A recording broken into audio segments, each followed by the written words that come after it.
ശബ്ദങ്ങളാണ് അനുകരിച്ചുകൊണ്ടിരുന്നത്. ആദ്യമായി ചില വാദ്യോപകരണങ്ങളുടെ ശബ്ദം വെച്ച് മിമിക്രി ആരംഭിക്കാം. അതിനു മുമ്പ് എല്ലാവരും ഉറക്കം തൂങ്ങിയിരിക്കണോ? അതല്ലേ ഒന്ന് കൈരിച്ച് പോരാ പോരാ, എല്ലാവരും ഉറക്കം തൂങ്ങിയിരിക്കുക, വിശന്നിരിക്കുന്നു, കോഴ്സ് പോരാ. ഓക്കെ, ആദ്യമായി ഇടയ്ക്കയുടെ ശബ്ദം.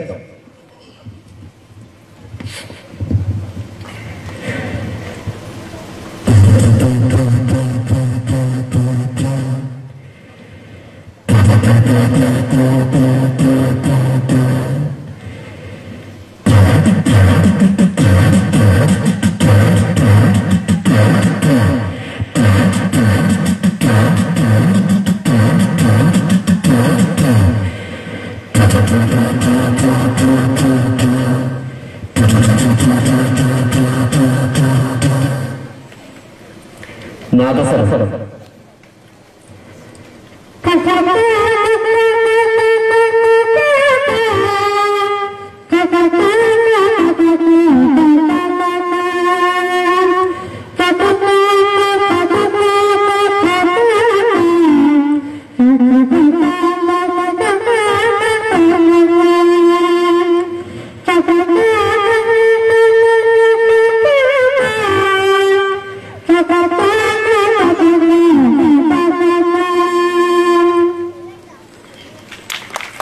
മൃദംഗം.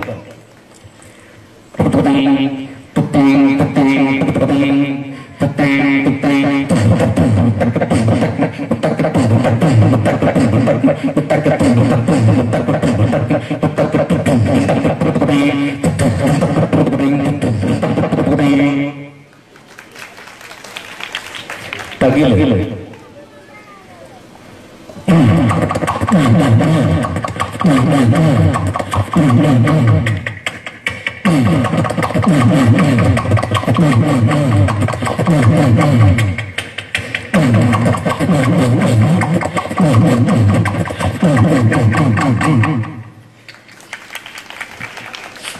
ഡ്രംസ്.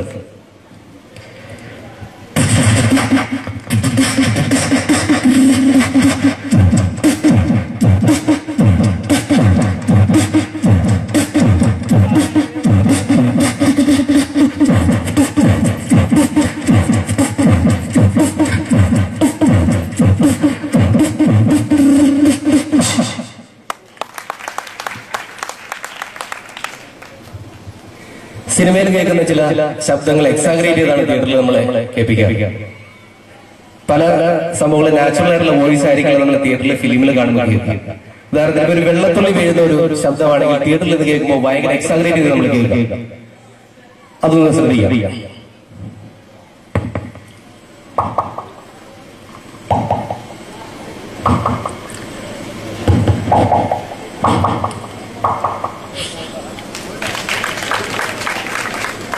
ഷൂസിന് ചവിട്ടി നടക്കുന്ന ഒരു ശബ്ദമാണെങ്കിൽ വളരെ വ്യത്യസ്തമാണ്. ഷൂസിന് നമ്മൾ സാധാരണ ചവിട്ടി നടക്കുന്ന ഒരു ശബ്ദമായിരിക്കില്ല തിയേറ്ററിൽ നിന്ന് കേൾക്കുമ്പോൾ.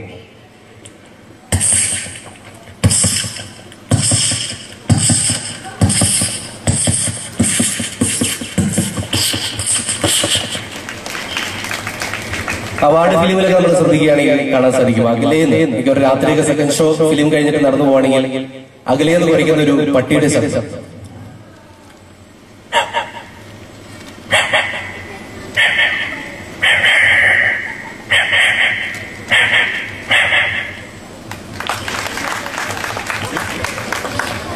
സ്റ്റണ്ട് ശബ്ദങ്ങളാണെങ്കിൽ വ്യത്യസ്തമാണ്. ഇന്ന് DTS സറൗണ്ടിൽ സ്റ്റണ്ടിന്റെ ശബ്ദം കേട്ടാൽ നമ്മൾ തന്നെ തിയേറ്ററിൽ നിന്ന് ഞെട്ടിപ്പോകും. അതുകൊണ്ട് സൗണ്ട് ശ്രദ്ധിക്കാം.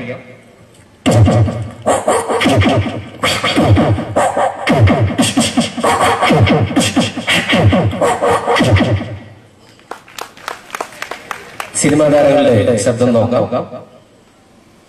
ആദ്യമായി പൃഥ്വിരാജ്. നിങ്ങൾ വളരെ പ്രോത്സാഹനം കുറവാണ്. നിങ്ങൾക്ക് ഞാൻ പറയുന്നത് നിങ്ങൾക്ക് ഇഷ്ടമാവുന്നില്ലെങ്കിൽ ആ രീതിയിൽ റിയാക്ട് ചെയ്യുക, അല്ലെങ്കിൽ കൈയടിക്കുക. കൈയടിച്ച് ഒരു പ്രോഗ്രാമിൽ അടുത്ത് ചെയ്യാനായിട്ട് കൈയടിക്കുമ്പോൾ ഒരു പ്രോത്സാഹനം നമുക്ക് അടുത്ത പ്രോഗ്രാമിലേക്ക് പോകാൻ തോന്നുന്നു. പൃഥ്വിരാജ്.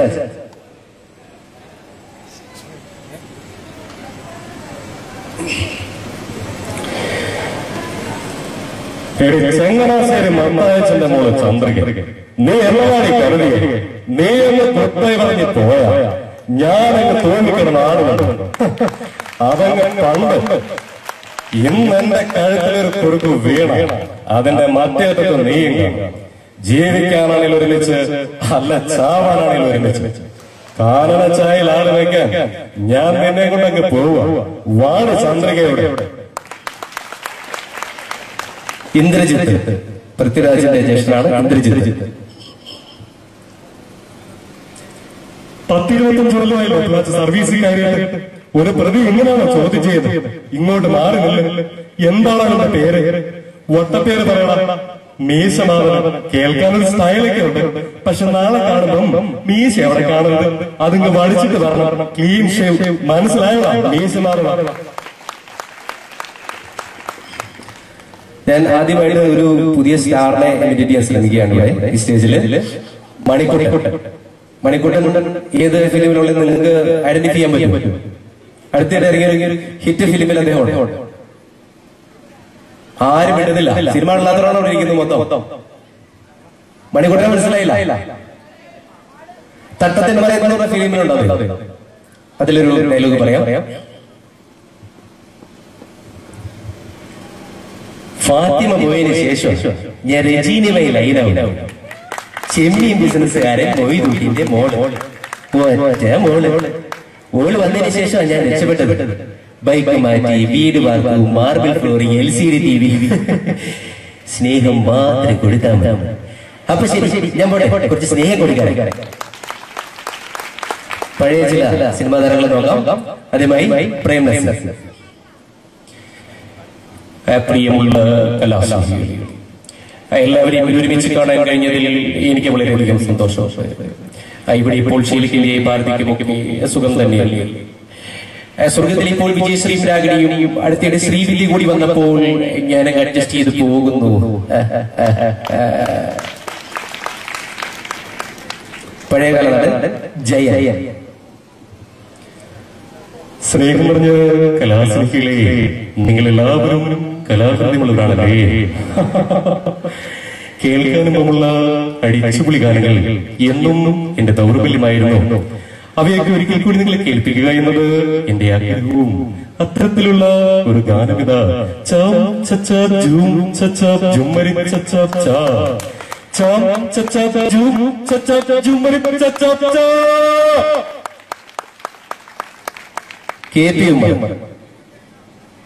മഹേശ്വരി, ഞാനൊരു വികാര ജീവിയാണ്. മര്യാദയ്ക്ക് എന്നോട് സഹകരിച്ച് നിനക്ക് ഞാൻ ആനയെ വാങ്ങിച്ചു തരും, ചേനയെ വാങ്ങിച്ചു തരും, ചുരിദാർ വാങ്ങിച്ചു തരും. നീ എന്നെ അനുസരിക്കാനല്ല പോകുമെങ്കിൽ അഹങ്കാരി നില്ലടി എവിടെ? ജോസ് പ്രകാശ്. ഹലോ മിസ്റ്റർ ബാബു, ഞാൻ നിങ്ങളെ കാത്തിരിക്കുകയായിരുന്നു. എന്റെ ഈ രഹസ്യ സംഗീതത്തിൽ വന്നവരാരും തന്നെ ഇതുവരെ പുറം ലോകങ്ങളുടെ ചരിത്രം ഉണ്ടായിട്ടില്ല. ബൈ ദ ബൈ, മിസ്റ്റർ രാജനെ നമ്മുടെ മുതലെ കുഞ്ഞുങ്ങൾക്ക് എറിഞ്ഞു കൊടുത്തിട്ട് അവന്റെ ഭാര്യ എന്റെ രഹസ്യ സംഗീതത്തിലേക്ക് കൂടി എത്തിക്കൂ.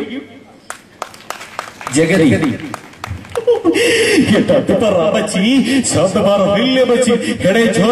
തന്റെ തമ്പുരാട്ടി പെൺകുട്ടിയെ എനിക്കൊന്ന് പരിചയപ്പെടുത്തി തരുവോ? നീ അവള് കൂടി ഇത്രയും നാള് തിന്നു കുടിച്ചത് എന്റെ കാശ്. നീ അവള് കൂടി ഇത്ര നാള് സൊള്ളി നടന്നത് എന്റെ കാശ്. അവസാനം നീ കാണിച്ച പോക്കിരത്തരത്തിനോടിച്ചത് എന്റെ കയ്യെ ഷെന്റെ ബുക്ക് ഷെന്റെ വരട്ടെ. ശ്രീനിവാസ.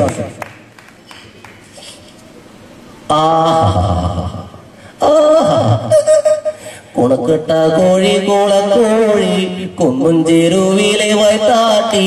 നീ കേട്ടോ ശ്യാമളെ, എന്തായിരുന്നു നിന്റെ പെർഫോമൻസ്? വെള്ളം തിളപ്പിക്കുന്നു, കോഴിയെ ഓടിക്കുന്നു, ഏത്തപ്പഴം പുഴുകുന്നു, കോഴിയെ ഓടിച്ചിട്ട് പിടിച്ച് മുട്ടയിടിക്കുന്നു.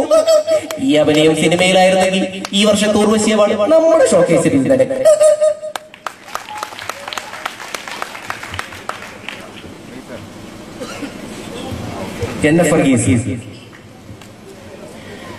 അടിച്ചതല്ല ആണ്ടവരും അടിച്ചതല്ല, ചവിട്ടിയതാ. അതും ഷൂസിന്റെ കാര്യമുണ്ട് അല്ലേടാ? ആണ്ടവൻ ഇത് നിന്റെ കോയമ്പത്തൂരിലുള്ള മായാണ്ടിക്കുപ്പമല്ല, കൊച്ചിയാ കൊച്ചി, വിശ്വനാഥന്റെ കൊച്ചി. ഇനി വിശ്വനാഥിനെ കുറിച്ച് നിന്റെ പീറ പത്രത്തിൽ എന്തെങ്കിലും അച്ചടിച്ച് വന്നാലുണ്ടല്ലോ, നീയും ഈ കാണുന്ന പത്രസ്ഥാപനങ്ങൾ ഉൾപ്പെടെ എല്ലാതും കത്തും, എല്ലാം ദഹിച്ച് ചാമ്പലാകും. This is my last word. ക്ഷമ്യതലകൾ ദേവാസുരം എന്ന ഫിലിമിലെ നെപ്പോളിയനെ ഡബ് ചെയ്ത ശബ്ദമാണ് അനുകരിക്കുന്നത്. നീളകണ്ട, നീ എനിക്കൊന്നും തരണ്ട, ഞാൻ തരുന്നത് നീ വാങ്ങിച്ചാൽ മതി. കഴിഞ്ഞ വർഷം നീ അലങ്കോലമാക്കിയ അതേ ഉത്സവം, അന്ന് വിരലോടിയ അതേ ആളുകൾ, ഈ പുരുഷാരം നോക്കി നിൽക്കേ, ഞാൻ നിന്നെ തല്ലാൻ പോവാ. പട്ടിയെ തല്ലും പോലെ തിരിച്ച് നീ കൈ പൊക്കരുത്. പൊക്കിയ വെടിമരുന്ന് പൊരിക്ക് തീ പിടിക്കും. പിന്നെ അവക്കടെ കരച്ചിന് പോലും നീ കേൾക്കില്ല. മംഗലശ്ശേരി നീലാണ്ടനെ മുണ്ടക്ക ശേഖരം ജയിക്കുന്നത് ഈ നാട്ടുകാര് മുഴുവൻ സാക്ഷിയാകണം. അതിന്റെ ഒരു വാശിയാ. ലാല് സിദ്ദിഖ് ലാൽ ആദ്യം നീ നന്നാവാൻ നോക്കൂ, എന്നിട്ട് സ്വയം നന്നായാൽ മതി. മോളറിയോ, ഞാൻ ഇതിക്ക് ഒരു പെൺകുട്ടിയെ പോലെല്ലാം പഠിച്ചിട്ടില്ല. അത് ഈ കോളേജിലൊന്നും പഠിക്കാത്തോണ്ടാ. ഒരിക്കൽ കോളേജിൽ പഠിക്കാനാണ് ഞാൻ ചെന്നതാണ്. അപ്പൊ ആ പന്നികൾ എന്നോട് പറയാ, സ്കൂളിൽ പഠിക്കാത്തവരെ കോളേജിൽ പഠിപ്പിക്കില്ല. നീ കൊടുക്കുന്ന ഗ്ലാമറാണ് പന്നി. ഡയറക്ടർ രഞ്ജിത്ത് സാറിന്റെ ശബ്ദം അനുകരിക്കുകയാണ്. മോഹൻ, ഒരു നടനാവണമെങ്കിൽ നല്ല ഇച്ഛാശക്തി ഉണ്ടാവണം, നല്ല അർപ്പണ മനോഭാവം ഉണ്ടാവണം. ചുറ്റുവട്ടത്തുള്ള ആളുകളെ, കൂട്ടുകാരെ എല്ലാം നിരീക്ഷിക്കണം, പഠിക്കണം, അവയൊക്കെ അവതരിപ്പിക്കാനുള്ള പ്രതിഭയും ഉണ്ടാവണം. മോഹൻ ഒരു നടനാവാൻ താൻ ആഗ്രഹിച്ചിട്ടുണ്ടെങ്കിൽ അതായിരിക്കും.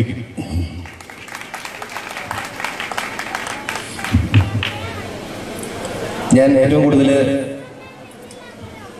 ഞാനിവിടെ ജനിച്ചു കൊള്ളുന്ന ആളാണെങ്കിലും, ഞാൻ പള്ളിയിൽ സ്ഥിരമായിട്ട് വരുന്നുണ്ടെങ്കിലും, ഏറ്റവും കൂടുതൽ എനിക്ക് പള്ളിയിൽ വന്നതിന് ശേഷം വികാരി അച്ഛനുമായിട്ടുള്ള അടുപ്പമുണ്ടായത് ബൈജുഷാന്റെ അച്ഛൻ വന്നതിന് ശേഷമാണ്. കാരണം എന്റെ കുടുംബത്തില് എല്ലാവിധ കാര്യങ്ങളിലും അച്ഛൻ ഇൻവോൾവ്ഡ് ആണ്. അച്ഛൻ അതുപോലെ തന്നെ കരുതുന്നുണ്ട്. അച്ഛന്റെ അനുവാദം ഉണ്ടെങ്കിൽ അച്ഛന്റെ ശബ്ദം ഞാൻ അനുകരിക്കാൻ ശ്രമിക്കാം. അച്ഛന്റെ അനുവാദത്തോടുകൂടി അച്ഛന്റെ ശബ്ദം ഞാൻ അനുകരിക്കാൻ ശ്രമിക്കാം.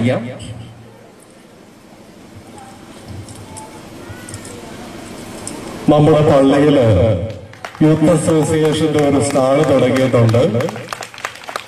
അവിടെ നിന്നും പള്ളിയിലേക്ക് ആവശ്യമായ എണ്ണ, തിരി തുടങ്ങിയ സാധനങ്ങളെല്ലാം ലഭ്യമാണ്.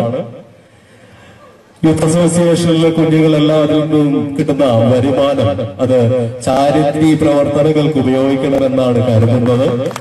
എല്ലാ കുഞ്ഞുങ്ങളും അതിനുവേണ്ടി സഹകരിക്കുന്നുണ്ട്. എല്ലാവരുടെയും സഹകരണം അതിലേക്ക് വേണ്ടി പ്രതീക്ഷിക്കുകയാണ്.